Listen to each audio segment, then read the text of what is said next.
Good morning friend, आप लोग को स्वागत है लाइव ऑनलाइन क्लासेज में। दोस्तों आज हम बताए थे, पिछले क्लास में बता दिए थे एक से लेकर 35 क्वेश्चन तक आपको सॉल्यूशन बता दिए थे। आज है 36 नंबर से आपको सॉल्यूशन बताएंगे, आप ध्यानपूर्वक से। यदि आपको आंसर मालूम रहता है तो कमेंट में आप ज़रूर आंसर पिक करें यानी लिखें। यदि आपका राइट आंसर ए होता है तो आप कमेंट में ए लिख सकते हैं। चलिए आगे बढ़ते हैं। 36 नंबर में क्वेश्चन कर रहा, दही जमाने में निम्नलिखित में से किस सूक्ष्म जीव का प्रयोग किया जाता है। ये क्वेश्चन पूछा हुआ है रेलवे में आरआरबी 2003 में। ठीक है, दही जमाने में निम्नलिखित में किस सूक्ष्म जीव का प्रयोग किया जाता है। पहला आपका ऑप्शन में है जो एसिटोबैक्टर है, दूसरा है लिवेनोकोनोक्सा है, तीसरा है बैसिलियस है, चौथा है लैक्टोबैसिलस है। आपका राइट आंसर क्या होगा आप कमेंट में ज़रूर लिख सकते हैं। इसका राइट आंसर आपका हो जाएगा दही जमाने में कौन सा होगा, तो राइट आंसर आपका हो जाएगा लैक्टोबैसिलस। ऑप्शन नंबर डी आपका राइट आंसर है। चलिए आगे बात करते हैं क्वेश्चन नंबर 37 में बोल रहा है निम्नलिखित में से किसके द्वारा दूध खट्टा होता है। ये भी आपका क्वेश्चन पूछा हुआ है, एसएससी में पूछा हुआ है, 2013 में पूछा था। ठीक है, निम्नलिखित में किसके द्वारा दूध खट्टा होता है, तो आपको दूध बैक्टीरिया के द्वारा खट्टा होता है। इसका राइट आंसर आपका हो जाएगा बी नंबर, बैक्टीरिया के द्वारा खट्टा होता है। ठीक है, राइट आंसर क्या हो जाएगा आपका बी नंबर। ऑप्शन में आप बी नंबर है, ये राइट आंसर आपका। यदि आपको सही जाता है तो अच्छी बात है, यदि कमेंट में ज़रूर लिखना। ठीक है, उसके बाद बात करते हैं क्वेश्चन नंबर 38 में बोल रहा है आपका क्वेश्चन दूध के दही के रूप में जमने का कौन सा कारण है। दूध के दही के रूप में जमने का कौन सा कारण है। ठीक है, तो ये आपका राइट आंसर क्या होगा कमेंट में आप लिख सकते हैं। पहला है जो माइकोबैक्टीरियम है, दूसरा ऑप्शन है जो स्ट्रेप्टोकोकस है, तीसरा ऑप्शन है जो लैक्टोबैसिलस है, चौथा है जो खमीर है, यानी खमीर को ईस्ट भी कहा जाता है। तो इसका राइट आंसर हो जाएगा Lactobacillus. Option number C Lactobacillus हो जाएगा। ठीक है, ये ऑप्शन नंबर आपका सी हो जाएगा जो राइट आंसर है, लैक्टोबैसिलस है, जो आपका दूध से दही के रूप में जमने में कारण होता है। आगे बात करते हैं क्वेश्चन नंबर 39 में क्या कर रहा है, निम्न में कौन सा सहजीवी नाइट्रोजन यौगिकीकरण जीवाणु है। निम्नलिखित में कौन सा सहजीव नाइट्रोजन यौगिकीकरण जीवाणु है। ठीक है, तो ये आपका राइट आंसर क्या होगा ये कमेंट में आपको लिखना होगा। ऑप्शन नंबर ए में है राइबोजियम। ठीक है, राइबोजियम। दूसरा ऑप्शन में है आपको एजोबैक्टर। तीसरा है जो एस्यूडोमोनास है। चौथा में है जेंथोमोनास। आपको इसमें राइट आंसर मालूम होगा तो आप कमेंट में ज़रूर लिखना। इसका राइट आंसर आपको हो जाएगा राइबोजियम। ठीक है, निम्नलिखित में सहजीवी में नाइट्रोजन यौगिकीकरण जीवाणु है जो राइबोजियम है। Option number A rhizobium. Option number A है जो आपका क्या हो जाएगा आंसर राइबोजियम। ठीक है, राइजोबियम ये आपका राइट आंसर हो जाएगा राइजोबियम। आगे बात करते हैं क्वेश्चन नंबर 40 में बोल रहा है सर्वप्रथम विषाणु की खोज किसने की थी। विषाणु की खोज सबसे पहले कौन किए थे। ये आपका एसएससी में 2013 में पूछा हुआ है। एसएससी में 2013 में पूछा हुआ क्वेश्चन है कि आपका विषाणु का खोज कौन किए थे। ठीक है, विषाणु का खोज कौन किए थे तो आप जानते तो कमेंट में ज़रूर लिखना है। ऑप्शन ए में बोल रहा है स्टॉकमैन है, क्या स्टॉकमैन खोज किया था, या इवानोवस्की। ऑप्शन बी में इवानोवस्की। ऑप्शन सी में है स्टैनले। ऑप्शन डी में है इस्मथ। तो इसका राइट आंसर आपका हो जाएगा इवानोवस्की। ऑप्शन नंबर बी इसका राइट आंसर है। ऑप्शन नंबर बी विषाणु की खोज इवानोवस्की ने किया था। Option number B right answer आपका हो जाएगा। चलिए आगे बात करते हैं क्वेश्चन नंबर 41 का। 41 में बोल रहा है विषाणु माने जाते हैं तो सजीव पदार्थ है या निर्जीव पदार्थ है। ठीक है, ऑप्शन ए में बोल रहा है विषाणु माने जाते हैं सजीव पदार्थ है विषाणु या निर्जीव पदार्थ है। ऑप्शन सी में बोल रहा है सजीव और निर्जीव के बीच एक ट्रांजिशनल ग्रुप है। ऑप्शन डी में है सजीव जो गुणन की शक्ति को खो चुके हैं, यानी खो चुके हैं। तो आप इसका राइट आंसर बता सकते हैं, कमेंट में लिख सकते हैं, ठीक है। आप इसको 100 सब्सक्राइबर जल्द से जल्द करें, ताकि आपको 6 बजे लाइव हम आकर अपना लाइव आपको दिखा सकते हैं, ठीक है। अपना लाइव 6 बजे आपको दिखाएंगे। आप 100 सब्सक्राइबर पूरा इसको करना है, सब्सक्राइबर और बेल आइकन को प्रेस कर ले, ताकि जल्द ही नोटिफिकेशन आपके पास पहुंच जाए। विषाणु माने जाते हैं सजीव और निर्जीव के एक ट्रांजिशनल ग्रुप होते हैं। सजीव और निर्जीव के एक ट्रांजिशनल ग्रुप होते हैं, ये विषाणु माने जाते हैं, ठीक है। आगे बात करते हैं क्वेश्चन नंबर 42। क्वेश्चन नंबर 42 में आपका क्या कह रहा है? क्वेश्चन नंबर 42 में बोल रहा है निम्नलिखित में से किसके एंजाइम नहीं होते हैं, यानी इसमें एंजाइम नहीं होता है। किसमें एंजाइम नहीं होता है?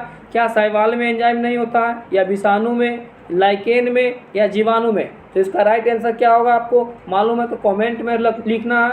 आपको इसका राइट आंसर हो जाएगा विषाणु। विषाणु में एंजाइम नहीं होते हैं, बाकी सब में आपको एंजाइम होते हैं। शैवाल में भी एंजाइम पाए जाते हैं, लाइकेन में भी एंजाइम पाए जाते हैं, और जीवाणु में भी एंजाइम पाए जाते हैं, बट विषाणु में एंजाइम नहीं पाए जाते हैं। ये आपका राइट आंसर बी हो जाएगा। इसका राइट आंसर आपका क्या हो जाएगा? बी हो जाएगा। क्वेश्चन नंबर आगे बात करते हैं 43 में बोल रहा है टीएमबी का शब्द से संबंधित किससे है? टीएमबी का संबंध किससे है? तो ऑप्शन ए में जीवोत्पत्ति है, जैव विकास के है, या विषाणुओं से है, या विषाणु के प्रजनन से है। तो इसका राइट आंसर आपको हो जाएगा विषाणु से, ऑप्शन नंबर सी। इसका टीएमबी का शब्द का संबंधित विषाणुओं से है। इसका राइट आंसर क्या हो जाएगा आपका? सी हो जाएगा। आगे बात करते हैं क्वेश्चन नंबर 44 में बोल रहा है हाइड्रोफोबिया रोग उत्पन्न होता है किसके द्वारा? हाइड्रोफोबिया रोग किसके द्वारा उत्पन्न होता है? तो आपको विषाणु के द्वारा, राइट आंसर इसका क्या हो जाएगा? विषाणु के द्वारा होता है। हाइड्रोफोबिया रोग विषाणु के द्वारा होता है, ऑप्शन नंबर सी है। बोल रहा हाइड्रोफोबिया रोग किसके द्वारा उत्पन्न होता है? तो विषाणु के द्वारा उत्पन्न होता है। हाइड्रोफोबिया रोग किसके द्वारा होता है? तो विषाणु के द्वारा उत्पन्न होता है। आगे बात करते हैं क्वेश्चन नंबर 45। क्वेश्चन नंबर 45 में बोल रहा है कुत्ते के काटने से जिस विषाणु के द्वारा घात रोग, ठीक है, यानी घात रोग उत्पन्न होता है, यानी घाव रोग उत्पन्न होता है, वो क्या कहलाता है? जैसे ही कुत्ता काटेगा वो कौन सा रोग कहलाएगा? तो ऑप्शन नंबर आपका इसका राइट आंसर क्या हो जाएगा? वी में क्या है? तो हाइड्रोफोबिया रोग है। हाइड्रोफोबिया रोग है जो कुत्ते को काटने से विषाणु के द्वारा घात रोग उत्पन्न होता है। हाइड्रोफोबिया रोग जो कुत्ते के काटने से जिस विषाणु के द्वारा घात रोग उत्पन्न होता है वो हाइड्रोफोबिया कहलाता है। क्या कहलाता है? हाइड्रोफोबिया कहलाता है। इसका राइट आंसर क्या हो जाएगा? वी। आगे बात करते हैं क्वेश्चन नंबर 46 में बोल रहा है चेचक के लिए टीके का विकास किया था। चेचक के लिए टीके का विकास कौन किया था? तो एडवर्ड जेनर ने किया था। राइट आंसर क्या हो जाएगा आपका? सी। एडवर्ड जेनर ने किया था। इसका राइट आंसर आपका क्या हो जाएगा? सी, एडवर्ड जेनर ने, ठीक है। एडवर्ड जेनर ने चेचक के टीके का विकास किया था। क्वेश्चन नंबर आगे है 47। क्वेश्चन नंबर 47 है एडवर्ड जेनर, ठीक है, एडवर्ड जेनर के ने खोज की थी। किसकी खोज की थी?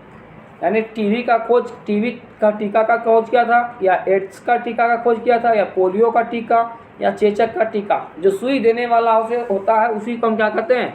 जो सुई पड़ता है उसी को हम क्या कहते हैं? टीका। तो आंसर बोल रहा है एडवर्ड जेनर ने खोज किसका किया था? तो कौन सा टीका का खोज किया था? तो इसका राइट आंसर आपका डी हो जाएगा। चेचक का टीका का खोज किया था एडवर्ड जेनर ने। चेचक का खोज एडवर्ड जेनर ने किया था। आगे बात करते हैं क्वेश्चन नंबर 48 में बोल रहा है आपका विषाणु वृद्धि करता है। किसके द्वारा विषाणु वृद्धि करता है? विषाणु किसके द्वारा वृद्धि करता है? तो ऑप्शन नंबर ए में है मृत शरीर में विषाणु वृद्धि होता है, जीवित कोशिका में, या पानी में, या चीनी के विलयन में।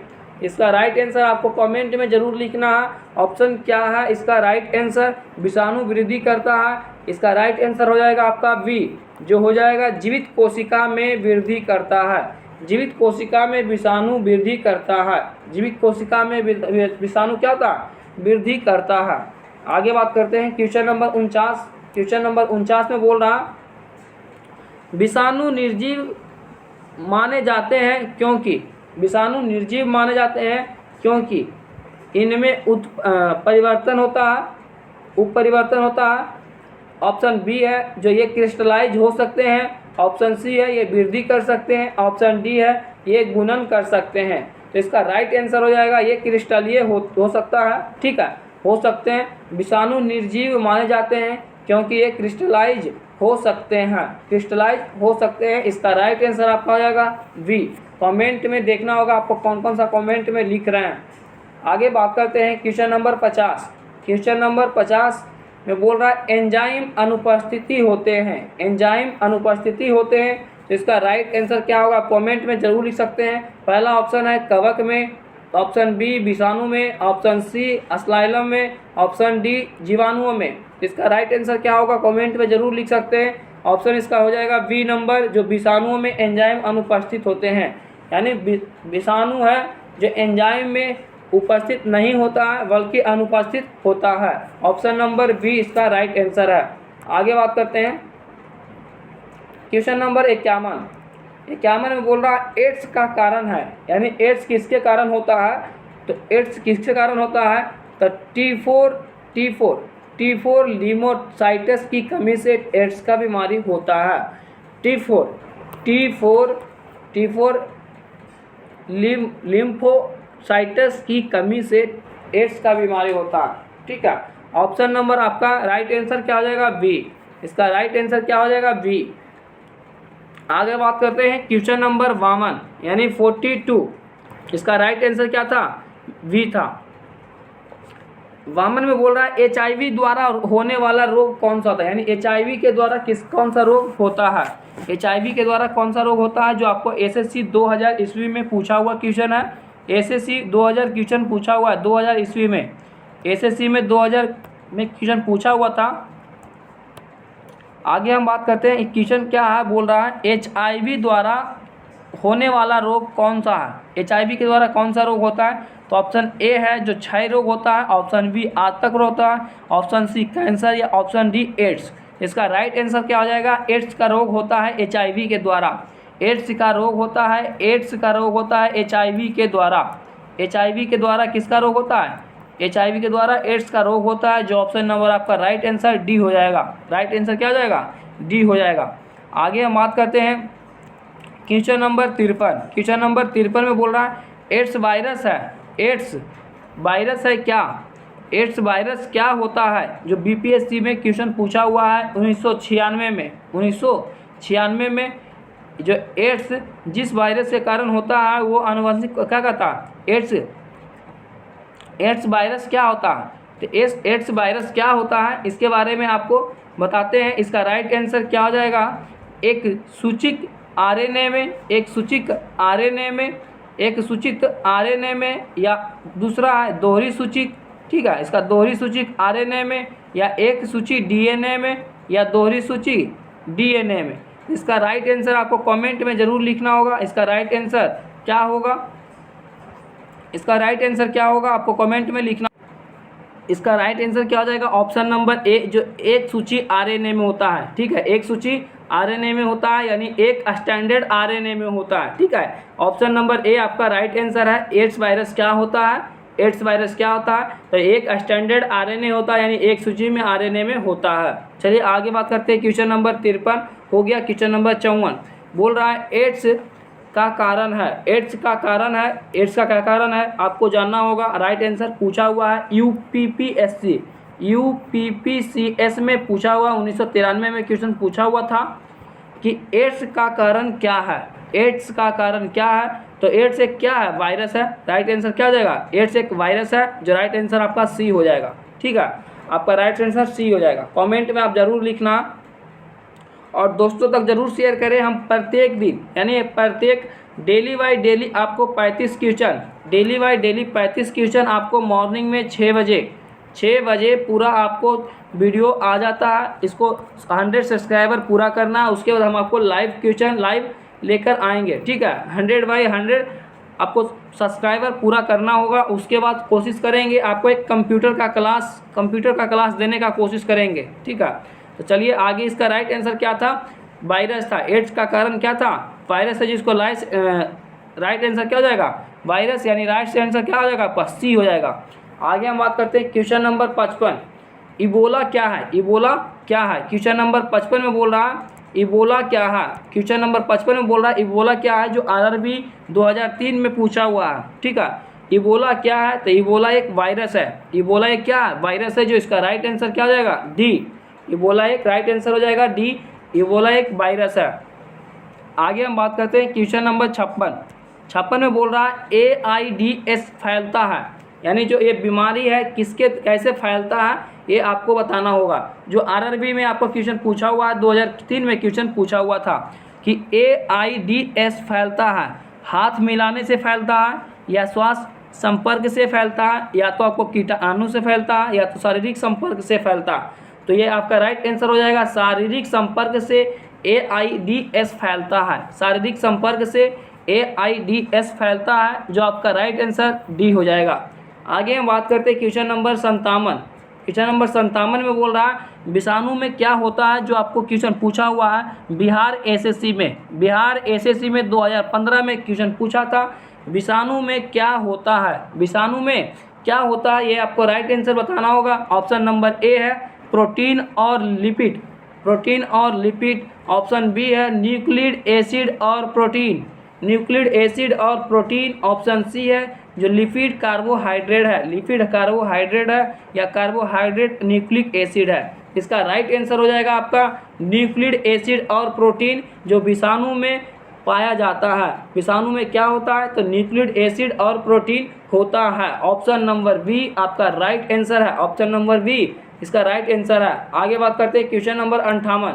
क्वेश्चन नंबर 58 में बोल रहा है सार्स क्या है? सार्स यानी SARS, सार्स क्या है? जो क्वेश्चन पूछा हुआ है एसएससी 2002 में, एसएससी 2002 में पूछा हुआ। ऑप्शन ए है सार्स क्या है? तो संगठन है, विषाणु जनित रोग है, या उत्पोत है, या संचार प्रणाली है। इसका राइट आंसर क्या हो जाएगा? विषाणु जनित रोग है। विषाणु जनित रोग है जो सार्स है, ठीक है। सार्स क्या है? तो विषाणु जनित रोग है। इसका राइट आंसर आपका बी हो जाएगा। इसका राइट आंसर आपका क्या होगा? बी होगा। क्वेश्चन नंबर 58 हो गया। क्वेश्चन नंबर 59 बात करते हैं खसरा। खसरा निम्नलिखित संक्रमण के कारण होता है। खसरा रोग निम्नलिखित में कौन सा संक्रमण के द्वारा किया होता है? ये आरआरबी 2003 में पूछा हुआ है, यानी रेलवे में आपका 2003 में क्वेश्चन पूछा हुआ था, ठीक है। ये आपका रेलवे में 2003 में क्वेश्चन पूछा था कि खसरा निम्नलिखित संक्रमण के कारण होता है, किसके द्वारा होता है? तो ऑप्शन ए है जो विषाणु के द्वारा, ऑप्शन बी है जीवाणु के द्वारा, ऑप्शन सी है कवक के द्वारा, ऑप्शन डी है शैवाल के द्वारा। तो इसका राइट आंसर क्या होगा आपको कमेंट में जरूर लिखना। ऑप्शन नंबर ए इसका राइट आंसर है, जो विषाणु के द्वारा खसरा का रोग संक्रमण कारण होता है, ठीक है। ऑप्शन नंबर ए इसका राइट आंसर आपको विषाणु हो जाएगा। क्या होगा? विषाणु हो जाएगा। आगे बात करते हैं क्वेश्चन नंबर 60 में बोल रहा है क्वेश्चन में कि निम्नलिखित में कौन सा रोग विषाणु के कारण होता है? निम्नलिखित में कौन सा रोग विषाणु के द्वारा होता है? ये भी आपका रेलवे में 2005 में पूछा हुआ क्वेश्चन है। ऑप्शन नंबर ए है चेचक के द्वारा होता है, यक्ष्मा के द्वारा होता है, या मलेरिया होता है, या तो हैजा होता है। तो ये कौन सा विषाणु का कौन सा कारण में होता है? तो चेचक में इसका राइट आंसर चेचक हो जाएगा। इसका राइट आंसर क्या हो जाएगा? चेचक हो जाएगा। Option number A. आगे हम बात करते हैं क्वेश्चन नंबर 60 हो गया। क्वेश्चन नंबर 61 बात करते हैं जंतुओं में होने वाली फुट एंड माउथ, ठीक है। बोल रहा है फुट एंड माउथ रोग कारण किसके द्वारा उत्पन्न होता है? फुट एंड माउथ, ठीक है। फुट एंड माउथ किसके द्वारा होता है? जीवाणु के द्वारा, कवक के द्वारा, प्रोटोजोआ के, या तो विषाणु के द्वारा। इसका राइट आंसर क्या हो जाएगा? आपको विषाणु के द्वारा फुट एंड माउथ का प्रयोग होता है, विषाणु के द्वारा होता है, ठीक है। ऑप्शन नंबर डी इसका राइट आंसर हो जाएगा। आगे हम बात करते हैं क्वेश्चन नंबर 62। क्वेश्चन नंबर 62 में बोल रहा है आलू में मौजेक रोग का कारण तत्व है। आलू में मौजेक रोग का तत्व क्या है? तो ऑप्शन नंबर ए है जो विषाणु है, ऑप्शन बी है जीवाणु, ऑप्शन सी है फफूंदी, ऑप्शन डी है शैवाल। ठीक है, इसका राइट आंसर क्या हो जाएगा? विषाणु। आलू में जो मौजेक रोग होता है विषाणु के द्वारा होते हैं।